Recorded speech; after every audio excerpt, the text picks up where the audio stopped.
Olá amigos do Caraguatatuba, gente. Essas são imagens da chuva que está passando aqui, a chuva de verão. Estamos olhando para Ilhabela, estamos aqui na praia do Indaiá, olhando para a Ilhabela. Olha que belas imagens da chuva em alto mar. À minha esquerda eu estou indo para Jardim de Sá, está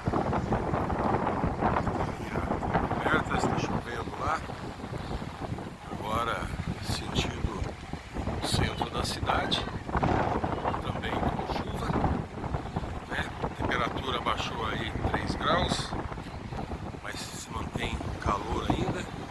Vamos olhar um pouco para a serra, só uma visão de 360 graus. 360 graus, e aqui vimos tempo aberto lá indo, mostrando sentido Porto Novo,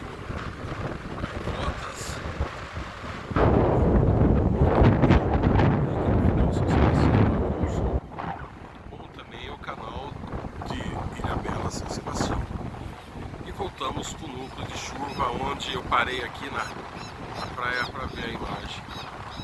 Olha o quero, correndo atrás do cachorro aqui nesse momento. E aí, chuva de verão, hoje o dia foi quente, um domingo abençoado. Aí a praia do Indaiá. Aqui também no alto mar está chovendo. Quem estiver andando de lancha aí nesse momento vai enfrentar turbulências aí, né? Mas tudo dá certo aí. Estamos na temporada 2019/2020 aqui no litoral norte. E o Caraguatatuba, gente, andando por aí, conforme se observa alguns fatos, a gente grava para vocês e publica aí, tá?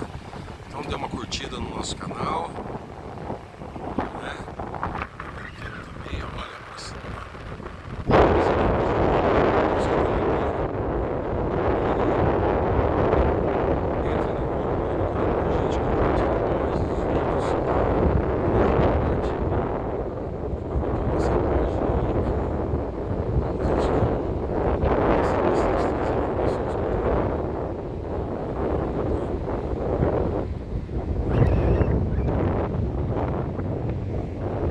O sol está carregando no lugar.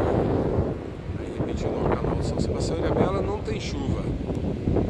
Aqui no Indaiá também, isso